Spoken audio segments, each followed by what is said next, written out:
Good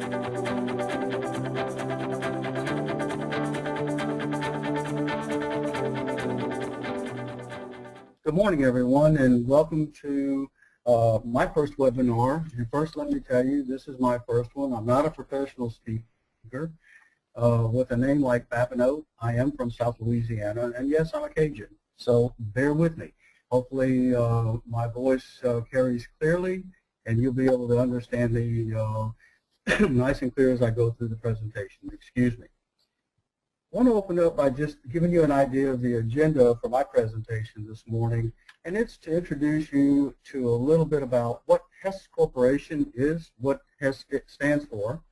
We have a Synergi Life database in our operations in E&P. We use it every day. We'll talk about Hess Synergi Life and its global organization. We do have a global footprint. The benefits of the Synergi Life database. We'll review with you a safety case for serious injury and fatality. We call it SIF for short. And the reason I was happy to present this is I wanted to go a little further than just to talk about a database. In all aspects of what Synergi Life is, it is a SQL Server database.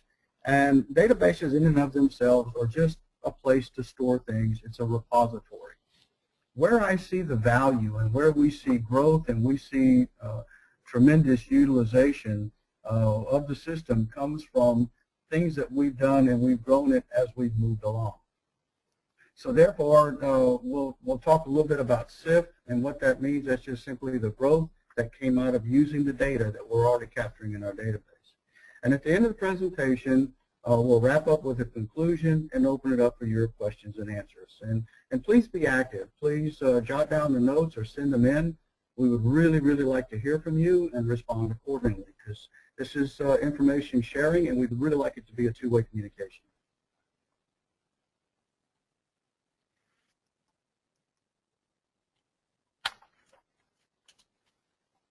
First and foremost, Hess Corporation, I put the ticker sign up there, is HES, is an independent exploration and production company.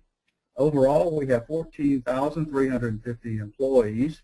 Of course, we employ many, many contractors. I would go out to say that from our contractor standpoint, it's a good bit more than probably triple that figure that you're seeing for employees. We're a fully integrated corporation at the moment. We're exploration production worldwide, and we have marketing and refining along with 1,300 plus retail outlets along the eastern seaboard of the United States. Our market cap in 2012 was $25.8 billion, and our corporate headquarters is in New York. Synergi Life at Hess. We have utilized Synergi at Hess Corporation for the better part of 17 years. And really, the world started with Synergi for us following the tragic accident at Piper Alpha in the North Sea. A few years after that occurrence, the government and safety regulations became very strong and very much required, and heavy reporting was required in the North Sea. So several companies were looking for some way of tracking and managing their information so that they could do proper reporting of the incidents to learn from them and also to meet regulatory requirements. So therefore, in its earliest stages, Synergi had deployed Synergi Life, but it was only deployed at that moment in time in the North Sea operations. In 2006 is when the decision was made to launch Synergi Life across global exploration production on our web, totally across the globe. It is a web-based system which makes it easy to access and easy to function with. Our official reporting for global E&P begins with data that starts in 2006. Currently, we're using version 12.1.3. It's a new version. We're very happy with the upgrade that we went through last year. It was a significant upgrade in terms of what the screens look like and its ease of use. It's been very, very positive for us. The Synergi Life system is the official global E&P EHS, or Environment, Health, and Safety Reporting database for the corporation. And at this moment, we have 900 plus active extensive users. Now, these users are not all logged on at the same time, of course, but overall, throughout the globe, 24/7, every day of the week, we have incidents coming in from around the globe. And thanks in part to the activity and the work that our folks are doing within our operations. Here's a map simply indicating the breadth of where we operate. We're extremely busy at the moment in the Americas and North Dakota. We have the better part of 18 drilling rigs working in the Bakken Basin, Permian Basin, Gulf of Mexico, in Europe, up in North Europe, around the United Kingdom, Norway and Denmark, Northern Africa. We have significant operations going on in West Africa, Equatorial Guinea, and now Ghana. We have some a discovery that was found last year, and more work will be done there. And also in Southeast Asia, Thailand, Malaysia, and Indonesia. See, although a relatively small corporation, we cover the vast majority of the globe, and Synergi is used and utilized in every one of these locations. Keeping in mind that our servers, what drives it, the main part of the Synergi system resides here in Houston in our corporate headquarters for exploration and production, and we still have very good communication and uptime across the globe. Benefits of using Synergi Life. The key things that we find are beneficial to us at the moment is reliable uptime. Very seldom do we ever have downtime as a result of the software. It has global reach capacity. As mentioned earlier, you saw the map of the globe, and being web-based, it's a matter of getting to the internet and getting through our firewall, and users can begin using the system immediately to start tracking and managing their cases.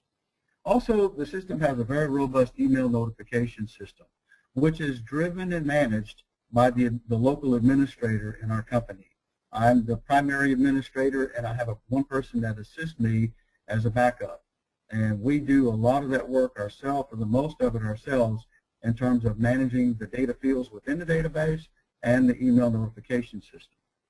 We find through our travels and through the training that we do and visiting with folks in our operations that data entry is user-friendly.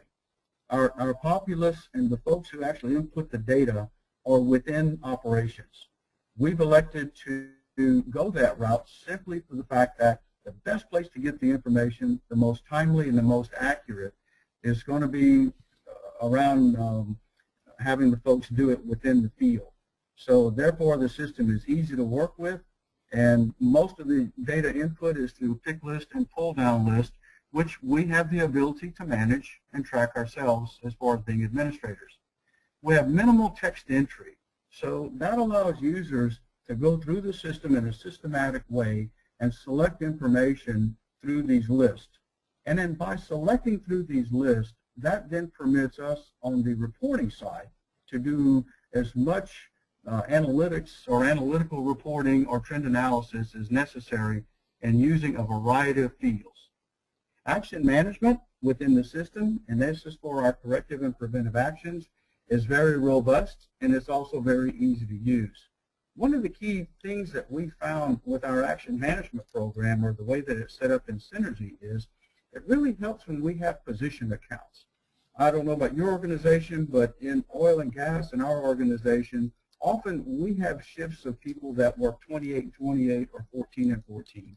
So often you have handover notes that can be quite challenging to keep up with, and therefore when people come on board after they've been off hitch and they come to work, they can run a very simple report in Synergi to give them very quickly what actions are coming due in a week, or even look ahead into a month and have another report that just shows you actions coming due within a month.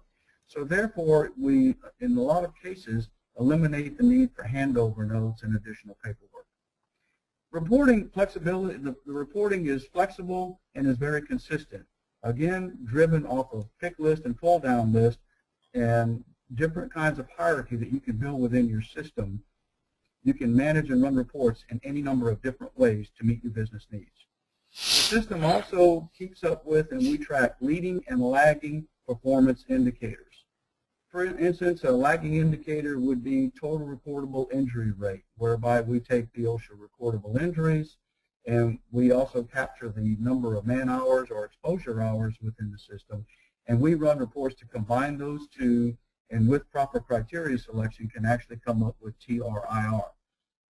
Leading indicators, we have cases that track and help us manage the number of leadership site visits when our leaders go into the field and actually perform EHS reviews, observations, and have discussions. So the system, by being able to track all of this information in one spot, keeps it friendly and healthy. Now I want to tell you a little bit of a story about Hess and how we actually came to use the system. It was back in 2005, we had the president of our company was concerned because whenever he would ask for what's our injury rate, what's the number of injuries, etc., often he would get several different answers. Depending on who he asked, he pretty much got a different answer. And it wasn't that people were hiding anything. It was just we didn't have a central place to keep up with and track our injuries and the actions associated with those injuries. So we were at the time using e-forms, we were using worksheets and spreadsheets, etc., and all of those would get mailed into the central headquarters office. They would be compiled, they'd be reviewed, and then they would be put into PowerPoint presentations and then sent off to certain members of management. And the downside was we just didn't have information sharing. It wasn't shared clearly across the globe. It was cumbersome. It took several resources to make that happen. And as mentioned, often the numbers were different. And it was just depending on asking the right questions or the right person to get the right answer. So the president was really pretty frustrated at one point. And he says, look, I want one version of the truth. So with that, he pointed to the EHS department, of which I was a member of, and he asked the vice president, going forward, you and your team will be solely responsible for managing the EHS performance metrics within Hess Corporation for E&P. I'll let you choose the tool you want. I want you to work with it. You develop it, and then I expect then whatever metrics are reported are coming from this department, and that's the only one that I will listen to, and it will become the official reporting entity. And that started in 2005. It wasn't long after that that Synergi Life was then decided to be the proper tool for us to make that happen. So early on in our early quest with Synergi Life, our mission was only to track injuries at that time, and then also to be able to calculate a rate. And as we started using the system, we found we were very fortunate and found that the action management part of the system turned out to be a very big positive attribute that our operations liked. So we actually ended up with a win-win. We were able to obtain proper counting of injuries. We were also able to manage the actions associated with those to help mitigate risk. And we also started learning from our incidents. And in addition, we had everything in one place. All of the photographs, all of the attachments, the investigation notes, anything and everything we needed was readily available. And we could also find that information either by location or by business discipline, meaning whether it was drilling, completion, production, etc. And it didn't take very long. It took about a year, and then we started developing the system further. So it started with just tracking injuries. That's what it started with. And about a year later, we decided, you know, this does such a really good job for us on injuries. Let's see what it can do for us on tracking environmental spills. And so it goes. And so today, we now have several modules, which includes environmental spills, gas releases, vehicles, equipment damage, equipment failure, integrity management, social responsibility. So in the short course of the better part of 7.5 to 8 years, we now have a fully functional database that tracks any number of incidents today for us. And it's very efficient, and we report robustly, and we do quite a bit of analytics and understand the basis for where these incidents are coming from. So again, we started with very humble beginnings and grew into the system we have today. Key elements of Synergi Life, the real-time data management. Information gathering within Synergi commences within 24 hours of incident occurrence. We base all of this information, like when we indicate we want incidents reported within 24 hours, off of our global EHS management system. Most companies have some management system that they work with, and we want to make sure that, in our case, that we use that as our foundation for reporting. Data details are managed as investigation and additional information is obtained. Unlike the days when we had e-forms and we simply reported an incident after everything was completed, today we report an incident as soon as it occurs, within 24 hours. Then we begin the process of investigation, and we start putting information into the database as we learn more. That keeps the information accurate, keeps it fresh, keeps it timely. Information is available to Synergi Life users at Hess within the business based upon user profile settings. We have an open system, which means if you work in production or drilling or you work anywhere for Hess in the globe, you can log into the Synergi Life system and you can look at incidents and run reports on any data that is within the database. Everything is open. Our quest is to keep people from getting hurt. So we don't mind sharing and we don't mind learning, and that therefore the system stays open.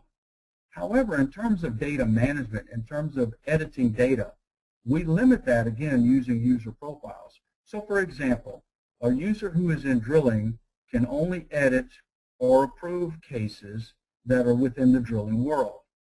That same user could run reports and look at information in production or gas plants or supply chain operations.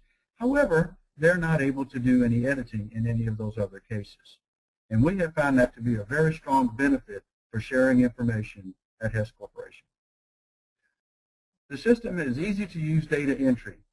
Data is entered within our operations. Some companies would rather have all of the information come into a central pool for review and discussions before it actually gets entered into the system. At Hess, we decided to take the route of let's get the information quickly, but let's also get it directly from our operations. So this becomes, it's not an quote EHS tool. It's actually a tool used by the company. The data belongs with our operations team, and the EHS team simply helps support it, enhances it, trains people on how to use it, and maintains it, and teaches people how to run reports from it. So therefore, the data that is within the system belongs with operation, and it's theirs. We, as far as administrators, do not do any editing. We do not add any data into the cases itself. Our role is to help with the QA, quality assurance process, to ensure that the data is input properly and the proper level of detail is entered. Pick list and pull down list provide consistent reporting. It really does make the system easy. And it also makes it, we have the continuity built in such that, for example, if we have a company and the company name happens to be D&B, well, therefore we can work with one company name called D&B and not have to put in all of the different subsidiaries. Therefore, when we run reports and want to compare D&B as far as how they're doing in our operations, we only have one company name to work with. There's a natural progression with data input in the process of Synergi Life. This is the opening screen at Hess Corporation for Synergi Life. By natural progression, I meant that the system is broken up into the panel where you collect data, which is the red bar on the left, in the left quadrant, and in here is where your system starts. If you have an incident, you come into this system, and you would actually go to New Case, or you could select from the menu in front, say this is an accident that occurred, and you start the process of inputting your data.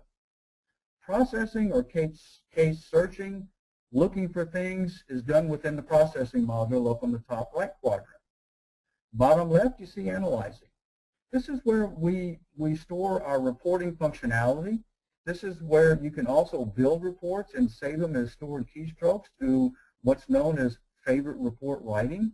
Very powerful when you starting to use the system to build reports with, such that you don't have to build a report over and over again. Once you build it, you build a criteria, you can save it and name it as a favorite report, and you retrieve it whenever you need it. It's very powerful for reporting. Bottom right is communicating. As you can see at Hess Corporation, we have our key performance indicator charts housed within this quadrant. The system isn't live, so I can't open it at this moment to show it to you, but when we open the dashboard on the bottom right, you will see that we have several reports already pre-built that our clientele uses. Next page is the data input screen. Now we're simply diving in a little bit deeper from the front panel. We've opened up a new case. And what you can see here is where it says incident details, consequences, potential severity, causes, action, and attachments. Again, it's that natural progression of inputting information. Once an incident occurs, you put in the information under details. You talk about the consequences, such as the injuries or the fires or whatever occurred. You also can establish the potential severity, and I'll get into that a little bit more later because that's going to tie into our SIF presentation. You will also establish causes, what actions were put in place to help mitigate this thing from happening again. And as you can see, there are icons on this page. So where you see causes, once the causes start getting loaded into the database, it'll tell you how many causes were identified. Also under actions, you will see two icons there. What that gives you at a glance is how many actions have been applied to this case and how many are still open. And attachments is a very, very powerful function. Here's where you would attach any of your support information, doctor's release information, photographs, summaries, et cetera, investigation documents, whatever is needed to help support the case is all kept in one place. And attaching a document is really no different than the way you would attach a document to an email today. And in addition, you can name your attachment.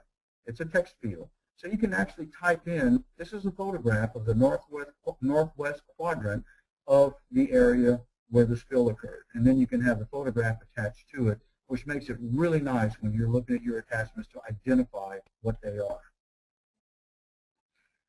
One step deeper, we're actually looking now at the incident details. This is where you simply put in the date, the time the incident occurred, where. Under the full description and brief description is where your text fields. The asterisk indicate required fields. So at Hess, to meet the requirement for getting all the information started within 24 hours means the user just simply needs to fill out this section, incident details, within 24 hours, then save and send the case, and therefore the case is established for further editing, but it met the criteria for our basic reporting within 24 hours. Email notifications then will go out from here to the designees who are subscribed to particular criteria for the email notices, simply indicating to them an incident has occurred, further information is forthcoming as the investigation unfolds. Key elements of Synergi Life.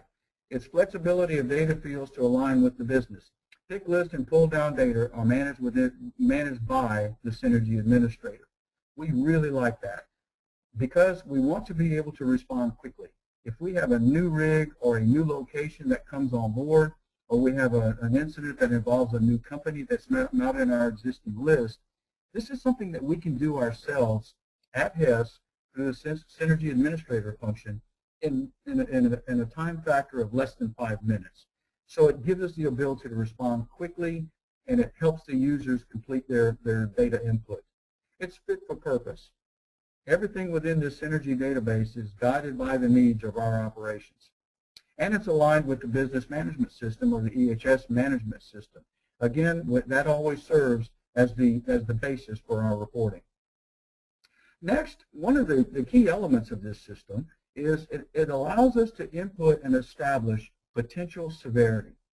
And just using the example of an injury, let's say a person was injured and their injury, they lost some time from work and they had an OSHA recordable lost time injury based on the fact that something fell and it struck them, but it harmed them.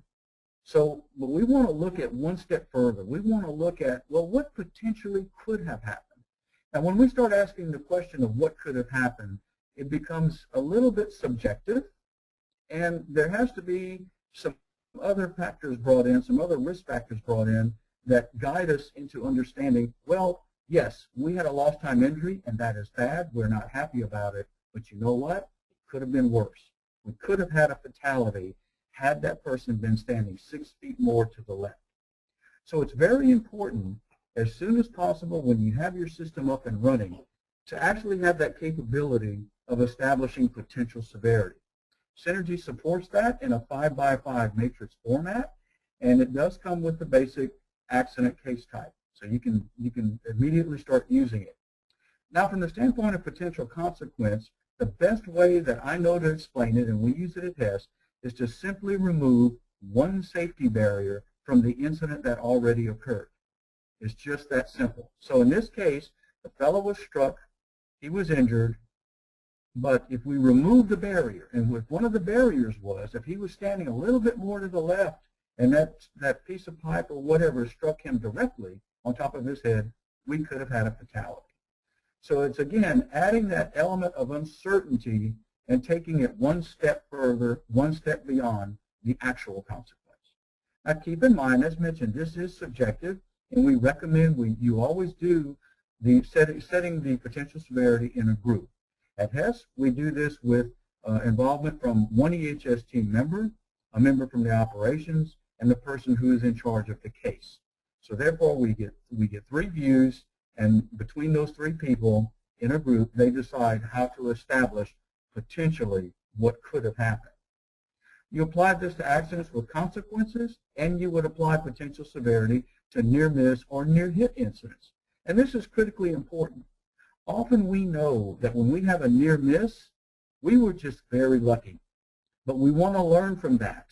You know, we can have items that fall out of rig derricks. It can be a clamp. It can be a hammer that was in a toolkit that wasn't tied down. And it can fall from a height of as much as 90 feet.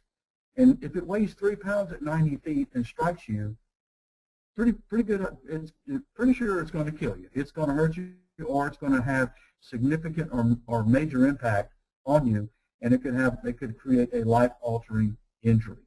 But we want to learn from those things. Those things happen. We want to capture it. We want to establish the potential severity that came with it and understand it, learn from it, and mitigate that risk. Also, keep in mind that potential severity is not the same thing as a risk matrix. Risk matrix are based upon likelihood that a consequence can happen. Keep in mind with potential severity that the actual severity has already occurred. You've already had a consequence, or you've had a near miss. The potential is just taking it one step further in the risk area of it could have been worse with one safety barrier removed, and what could have happened. This on the screen is a picture of our 5x5 potential severity matrix as it relates to injury. And you can see on the left side of the screen it says potential severity category, and then potential severity is at the top. And if you notice, it starts at the bottom with first aid cases, medical treatment cases, etc., progressively up to personal fatality. And if you go across the top where your alphabet is located, you can see that it would apply to one person. It could be 2 to 5 people, somebody in a helicopter with a helicopter incident, 6 to 10 people, etc., and it progresses up. Anything that's in the red, anything from A5, which is a fatality with one person, all the way through E4, which is a major injury with 100 plus people, those are considered high potential severity cases, or hypos, and they're red. And in Synergi, that would be marked with a traffic signal that would be red. Yellow are the next step below, which are considered significant or very serious events that, given one more element of uncertainty, could have easily moved into red. Last but not least is green, and that doesn't mean go. That simply means these are the ones that are the less serious, but we still want to learn from them. We always want to learn from the incidents that occur within the green to help avoid the yellows and the reds. The potential severity matrix is actually stored within our database as shown on the screen you're now looking at. You'll see potential severity, and then you'll see personal injury that you would select, and then the next screen you would go into the details by setting the potential severity and the potential severity category that I'm pointing to right now, which would then tie right back to the matrix and establish the setting within Synergi. Now that we've established the potential severity, it's now time to talk about an initiative that we've been studying and we've been reviewing for the past year and a half. We've worked closely with Behavior Science Technology, BST. It's a company out of California. They've done some work with major oil companies related to studying the impact of serious injury and fatality, or SIF. Keep in mind, SIF data is based upon potential severity, not the actual severity, but the potential severity. Most of us in the safety world are familiar with Heinrich's triangle.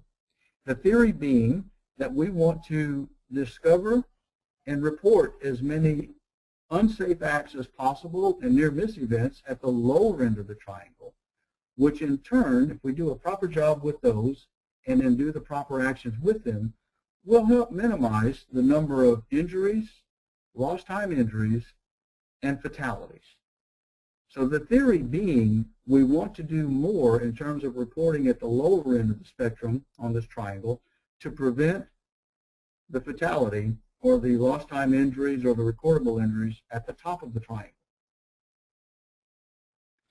SIF takes a slightly different approach. They're not throwing Heinrich's theory completely out the window, but they're taking a more detailed look at the possibility of how potential severity actually plays into the triangle. Not all injuries have serious injury and fatality potential. A reduction of injuries at the bottom of the triangle does not necessarily correspond to a proportionate reduction of SIFs, or SIF incidents, which are based again upon potential severity. There's a new paradigm in understanding what a SIF is and how it works and how we can look at it using the data that we already have within our Synergi Life system. I'm going to play for you now a video from BST that explains in detail what SIF is and the theory behind it.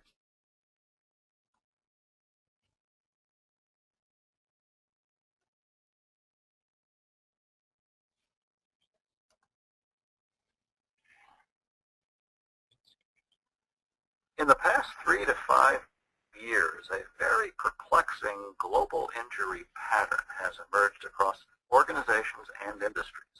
The pattern is this: recordable and lost time injuries are declining steadily, while at the same time serious injuries and fatalities are level or increasing. There are two things about this pattern that are disturbing to leading organizations. One, all the things that we've been doing in safety are not effectively reducing the most devastating injuries. And two, this injury pattern is a direct contradiction of one of the fundamental models of modern safety science. The model I'm referring to is Heinrich's safety triangle, which, though it's 80 years old, is still highly influential in the thinking of most organizations. The Heinrich model claims that reducing injuries at the bottom of the triangle will result in proportionate reductions at the top. This idea has guided safety strategy in organizations for many years. But if this claim is true, then recordable injuries and serious and fatal injuries would decline in parallel, which they are not. At the level of the individual location, the problem looks like this. Ask the plant manager how his or her facility is doing in safety this year, and they'll say, we're doing really well. Our injury rates are at the lowest point ever. And then a few months later, they have a fatality or a very serious injury or both, and it seems like they have been blindsided. They say, what happened? We thought we were doing so well.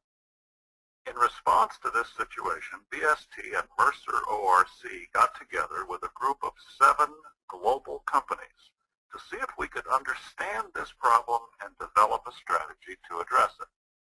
The study found that recordable and lost time injuries could easily be divided into 2 categories: those that had high versus low potential to be serious. For example, a worker working on the top of a rail car slips, catches himself, and strains his back. Or a worker slips in the parking lot and strains his back. These 2 events have radically different potential for serious injury. In our study, we found that about 20% of recordable and lost time injuries had the potential to be serious. This finding has huge implications for prevention. It says if you decrease injuries at the bottom of the triangle, you may or may not decrease injuries at the top of the triangle. So in order to protect your workers from serious injuries, you need a prevention strategy that will not only decrease recordables and lost time injuries, but also targets and decreases those injuries with the potential to be serious. We also found that the underlying causes and correlates for more serious injuries are very different from those underlying less serious injuries. Serious injuries and fatalities are most frequently associated with basic safety systems, things covered by cardinal safety rules, for example, or life-saving rules. Less serious injuries are usually not related to basic safety systems, but to other factors. In many organizations, life-saving rules are relied on to prevent injury associated with these kinds of activities. Life-saving rules are important, but they're the last line of defense. If they fail, the risk of a serious injury is very high. In our study, we found that there are certain high-risk situations that act as precursors for serious injuries. A precursor is an unmitigated high-risk situation that will eventually result in a serious injury if allowed to continue. Taking all this together allows for the creation of a new model or a new paradigm for the understanding and prevention of serious injuries and fatalities. The new model says that certain kinds of situations give rise to precursors, which are followed by serious and fatal injuries. Prevention efforts need to identify and focus in on these critically important precursors. If the organization doesn't have adequate visibility of the precursors of serious injuries, and if it relies on recordable and lost time injuries to gauge how safety is being managed, it has a blind spot. This sets the stage for complacency, which can be followed by an unexpected, serious, or fatal injury. The study group identified 4 elements that companies can begin to do to prevent serious and fatal injuries. 1, educate the organization on the new model. 2, measure serious injuries and fatalities and high potentials as one category. 3, develop processes to identify and mitigate serious injury precursors. This is the basis of the prevention strategy itself. 4, integrate the findings of this study with existing safety systems. Nothing in this study suggests that less attention should be paid to injuries that are less severe. In summary, serious injuries and fatalities are increasing in frequency while less serious injuries are steadily declining. Investigation finds that the reason is that the potential for serious injury is present in only 20% of less serious injury, and more serious injuries have different causes and correlates. Prevention efforts should focus on serious injury precursors, along with new metrics and interventions aimed specifically at more serious injuries.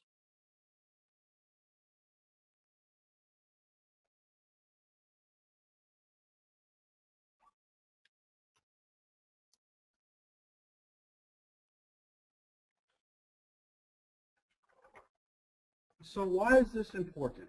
Why did we at Hess take on the initiative of SIF and carry it forward? Well, as mentioned in the video, and we looked at our own statistics and compared to industry benchmarking corporations like OGP, which we're a member of OGP, and we compared the data, and in fact it does show a downward trend over the past few years in total recordable injury rates, lost time injury rates, etc. But then when we compare that data to our data at Hess and what we've accumulated since 2006, we also see a similar trend in that our while our TRIR rate may in fact be going down or trending downward, similarly to OGP, the study with SIF has indicated that our SIF incidents, or those things that could bring major injury or fatality, have actually increased. and it was a real eye-opening element. Adding to that, 2 years ago, we established the Hess rules, or the cardinal rules that were mentioned in the video. We established Hess rules. There were 7 basic rules that we felt we needed to implement that would help mitigate risk in our area. As we studied SIF, one of the things that bubbled up was several or most of the SIF incidents, in fact, are tied to or linked to one of those 7 Hess rules. So in fact, we've proven up, even with our own data, the validity of the SIF study undertaken by BST and the group. In determining SIF, the way we do it is we, of course, have the information in our Synergi database, and by simply using or running a report for those cases that have the potential for major injury or fatality, we run that report, and what returns to us are those injuries that could be, actually could be, SIF or identified as SIF. We then, together in a panel, a group panel, sit down, and the panel is made up of EHS personnel, operations personnel, leadership folks, senior leadership. We, on any given day, could have as many as 10 to 15 people sitting in the room. We pull up each case, and it starts with the slide you see in front of you that we actually walk through and say, okay, we have the potential events in front of us. So was it fatal or life-altering injury? And any one of these that are answered yes brings the potential for SIF. So as you can see, we have the Hess life-saving rules in a group. We also have, did it involve a fire explosion? Was it a dropped object, a fall over 3 feet, struck by? So any one of these, you can see diving is in there. Power tools or equipment with the ability to crush or sever the body. We'll also one or more control barriers. Any one of these then sets the stage that that case could be, and very likely will be, identified as SIF. All right, from that point, it then gets studied more. We look into the investigations, information that's attached to the case. If a root cause analysis was done to it, we understand that. We look at the photographs. We look at the details of the case, the way it was written up. And most importantly, we take a deep look at the actions that were applied to the case. And number one, were the actions healthy enough to help prevent this from happening again? But more importantly, they help guide us into making the determination of whether this is a SIF event or not. Once the case has been determined, yes, this is a SIF, we highlight it, and then we do the same thing again with the group. And our SIF, to identify precursors. And again, precursors are those things that led to, and if they're left unattended, would permit fatal injuries or life-altering injuries to occur. We broke them up into 3 primary categories: high-risk situations, failures of existing management systems or controls, and leadership or cultural factors. And by doing it this way, by doing it in a group, we go through each of these and go through the case. We read it again, look at the details, and we agree. And it's amazing how fast we can do this. We actually sit through it, read the details, and we get consensus very quickly. Was a Hess rule involved, yes or no? And then we tick it off, and we use it. At the moment, we're doing this in a worksheet that helps us determine wherein lies the problem. The result of this information are the following reports I'm sharing with you. The data is fictitious, but it's in general, it'll give you a guide as to how it works. Under the category of high-risk situation, we have found that generally the SIF cases that we identify are our usual routine tasks. We're in the process of looking for oil and gas. So we drill, we have a lot of heavy equipment going on, moving around, and a lot of pressure, a lot of things under pressure, etc. So therefore, most of what we do is already high risk. We also look to see if a spotter or a banksman was involved.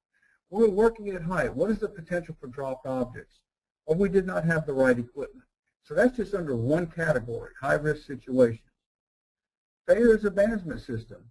The Hess rule, as we determined, was identified that it applied in the vast majority of the cases we identified at SIF.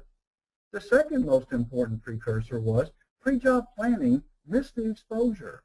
somehow, whether it was in the job safety analysis or whether it was in the project review, the tailgate meeting, whatever, somehow, some way, it was identified that pre-job planning missed the risk exposure that could have led to a SIF event. Also, we determined through the leadership and cultural factors that the person who was injured or the incident involved, they were unaware of the risk for whatever reason. Also, we find in some instances that condoning or normalization of deviance. In other words, hey, we do this all the time and we've never had a problem. It's okay to just not use the safety chain this time. We don't need it. We've been doing this for the past 2 years, never had a problem. Those are the things that we're looking for and identifying in these cases. So when you take all three, when you take, in this case, unaware of risk, Hess rule was involved, and then it was a routine task, it led us to come up with an initiative to go back out to our operations with a whole new program around competency around our Hess safety rules. And within that competency assessment, we have individual workshops and meetings within our operations to talk more about understanding the risk, understanding where the risk could be mitigated, and also the fact that it was tied to one of our Hess life-saving rules. And by becoming more proficient in understanding those rules and identifying the risk, the hope is, we haven't seen it yet, the data's not in yet, but we're working toward understanding those precursors, putting in the mitigation risk in front of it to help drive the number of those SIF cases down. So at the moment, there is more robust energy put into job safety awareness work that's done on the front end of all projects, and we're making sure that when our leadership goes out to the field, that they talk to our operations line leadership as well as the folks who have their hands on the equipment and asking them to tell them what do they think are the items of risk, what are the things that people should be aware of when they're working in this environment. And we're seeing positive results coming from this. Synergi Life's value in dealing with SIF is its ability to gather information accurately and timely. Be sure to establish need to establish potential severity using a 5x5 matrix. Although you can use different matrices, we find that the 5x5 gives the most variety and applicability to operations. Information is readily available: case and injury potential severity, identifying and trending precursors, and manage corrective and preventive actions. These are keys to mitigating the risk. SIF cases are tagged, or we mark them as part of the committee group, and we set up a reporting process whereby it's easy to identify the SIF cases for additional review and learnings. Actions demonstrated a weak approach to mitigating risk. One of the things that we determined as a scorecard against ourselves is, as we started working through the SIF cases, we noted that in many of the cases, the actions needed more help. They needed to be more robust. And we needed, and that several of these are pushed back to our operations leadership. They concurred, and they are now putting in the proper actions. So again, positive use of the information that's been provided. And in addition, the management team at Hess has confidence in the information they are seeing within Synergi. They understand the value of it, how it works, and they appreciate its ability to get the information quickly. Managing SIF incidents in summary. Establish the potential severity to identify those incidents that are the potential for major injury or fatality. Identify determining factors for SIF and non-SIF incidents. If you need assistance with that, contact BST. They have a wonderful program to help you get started. Develop a listing of precursors that best fit your organization. Again, keep that modified to your business needs. It's very important that you modify it to yours and not what everybody else is using, so that you can zero in and mitigate the problem. Establish an incident review panel to collectively discuss SIF incidents and identify the precursors. Extremely valuable in terms of knowledge sharing. Apply appropriate actions and or initiatives to effectively manage those precursors that you've identified. Synergi Life at Hess. Again, it's our primary EHS Performance Management data repository or database tool. It provides consistent data input, editing, and reporting. It's embedded throughout Hess globally. It's flexible, easy to add data elements such as locations, company names, etc., done locally by the Hess Synergi Administrator, has a very robust action management system, and it promotes one version of the truth, key performance indicator metrics. In conclusion, Synergi Life provides real-time, consistent EHS performance data and action management. Data within Synergi Life promotes the ability for trend analysis and development of information sharing to help mitigate risk. Development of potential severity, removing that one barrier of protection, promotes the ability to identify and manage SIF incidents. Information sharing through lessons learned becomes important knowledge in promoting a safe work environment. And again, our slogan at Hess today is, and we mean it sincerely, we want everybody home safe every day. Our references today, and there's more information can be found through behavior science technology, and of course our sponsor today, D&B Technologies and Synergi Life. Thank you, and we're now ready to take any questions that you may have. Well, thank you very much, Ron, for an educational and very fascinating look at how we're using Synergi Life, and especially the topic of SIF incidents. And as we said, we'll now be opening the lines for questions. Any questions from the audience yet? One thing I was curious about, Ron, is what led you to look into Synergi Life as your HSE platform? Well, going back in time, Synergi, we'd already been using Synergi within the corporation for the better part of 17 years. But in 2005, we did, the company did do a survey of other products that were available at that time along with Synergi Life. And based upon a couple of factors, and one of them was its ease of use and data entry and the robustness of its action management system, that the company decided and elected to go ahead and run with Synergi Life and implement it across the globe. At that moment, we were primarily using it in our North Sea operations and in Northern Africa, in Algeria. And in 2006 is when we actually rolled it out and launched it globally. Right, yeah. So, and also, what did you do before Synergi Life? How did you? How did we do it? How did you do it? Yeah. Well, previously, before I came into the safety department, I had worked in finance for about 3 years. And while I was working in the finance department, I learned more about Excel and SAP than I ever cared to know. But from that experience, I understood the logic of hierarchies and how to get reporting done in a very disciplined fashion. So therefore, there was a natural progression, if you will, to actually build it into the system. And before that, what we were doing, we were using e-forms, we were using emails that would come into a central department, and they would get brought in and then stored primarily on Excel worksheets. And the downside we had with that was just the inability to share information. Everything was pretty well at the central area. There were no lessons learned from the actions derived, etc.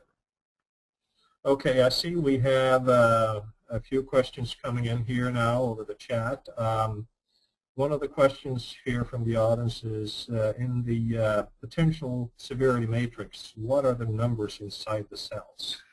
The numbers inside the cells are a number that's derived by D&B. It's actually derived by the software itself. That really helps explain if you will, the more severe or the more severity or the progressive severity within the matrix.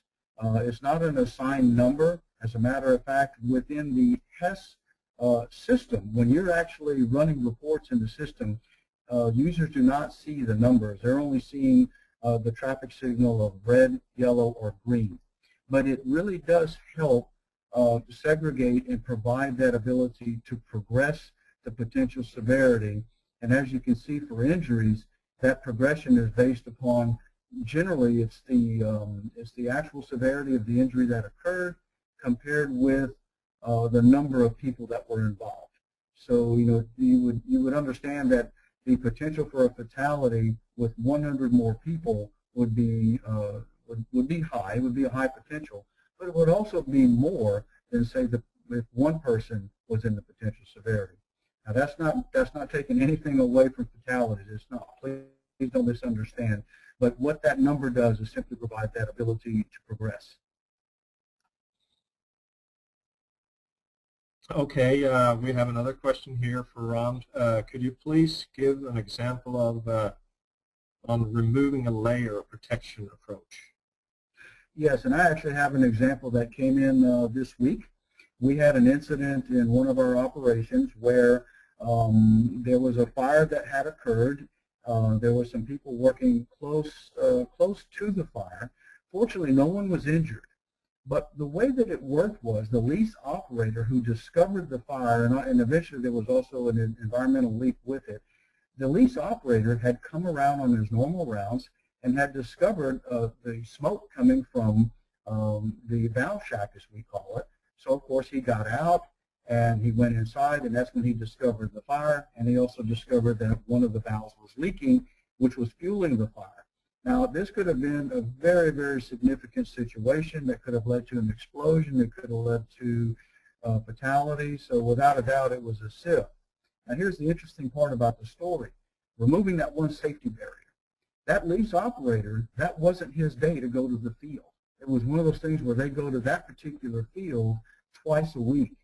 But he had made another round to a location close by, and he wanted to go there to just check some valves in comparison to something else he was looking at. So the element of uncertainty there was, if this was not his normal route, then what could have happened? And that's the element you remove, because in identifying SIF, it was a serious enough injury to begin with in terms of its actual consequence. But let's just remove the lease operator. Let's just say he didn't make his round, which was not on his schedule anyway. So had he not gone, the potential was much greater. Very good. Another question coming in here, is Synergi Life a cloud-based or is it locally hosted? Well, in your case, Ron, it's locally hosted. And that's something that you have chosen. I would say probably 95% of the cases, it's hosted by our client. Cloud-based, we will allow clients to host it themselves or in a cloud-based configuration. But again, it appears to us that the most popular one is, as for security reasons, is actually to have it locally hosted. That the company themselves are in control of the data. Okay, we have a new question here. Can you track contractor hours and incidents? Can you Yeah. The question is, can you track contractor hours and incidents? The answer to that is resoundingly yes. At Hess, most of the work, the vast majority of the work we do at Hess is done by our contractor partners. So therefore, we have elected we track their hours along with employee hours, and we also track any of the incidents that occur and their injuries as well. Now, as we know in the U.S., the contractor company would actually take care of the OSHA log or the OSHA 300 log for their employees as contractors. However, from the standpoint of learning and benchmarking at Hess, we also track and manage the injuries associated with our contractors. That helps us benchmark against the industry to see how we're performing, and it also helps us manage our contractor partners, because we view our contractor partners as equals in terms of getting the work done. So we care about them, and we want them to go home safe as well. Okay, and we have another question here. Can you assign action items to specific individuals? Very good question, and the answer to that is yes. Not only can you assign it to a specific individual, in Synergy within the system where it says person assigned action would be a subscriber within Synergy. Right below that, we have an additional field that says who would be the delegatee? So a lot of times you might have an employee that's the person responsible for the action, and you may need to delegate that to another contractor or service organization to get the action done. But what that does, it provides accountability for that action back to the person who it's assigned to. You can delegate it, but the action is always with you. And then you take that action through to completion. But the answer to your question is yes, it can be assigned to individuals. And in our system, you can also assign it to the business function or the business discipline, like whether it belongs with drilling or production, so that we can run trend analysis on that as well. Okay, the next question is, and I think this may be our last question. We're running out of time. We just have about 2 minutes before we're going to be signed off here. And the question is, does Synergi Life have a behavioral observation component? The answer to the question is, at the moment, what we have is what's called, and we have two different case types that we use to capture that information. But the answer to the question is yes. And what you would use is a case type like hazard observations, or you could even use event improvements. And then within it, you have data fields that you would select your particular behavioral observation component. What comes with the Synergi program is the DuPont STOP program. It's been around for a long time, but it comes with the basic module. At Hess, we've elected not to use the stop feature. What we use is we added a very simple case type called hazard observations. And within hazard observations, which if you think about it, that goes back to the lower end of that Heinrich triangle. When you find something that just looks unsafe, needs to be addressed, you want to use that case type because with it comes the actions, and you can attach photos to it. Also at Hess, we have behavioral programs like Trend. There's another one called Free. And so what we do is we assign a data field for each of those two programs because they're unique to different assets on the hazard observation case type. So therefore, then we can run a report that gives us the number of free observations or the trend observations or whatever observation program our individual assets are using. And it's very robust, and we encourage that because it fills in the lower part of that safety triangle. Again, the objective is let's fix the problems when we identify them rather than waiting till a consequence occurs. Well, I think, thank you very much, Ron. I think we'll have to stop there. We're running out of time. And I just want to thank everybody for their participation. The slide and presentation will be made available within the next few days, so look for that. To learn more about Synergi Life or to set up a demo with one of our team members, just email us at dnbsoftware.us@dnb.com. And you can also go to this link on the website and find out a lot more about the product portfolio of Synergi Life. So again, thank you very much, everyone, for attending, and have a great day. I hope to hear back from you all soon.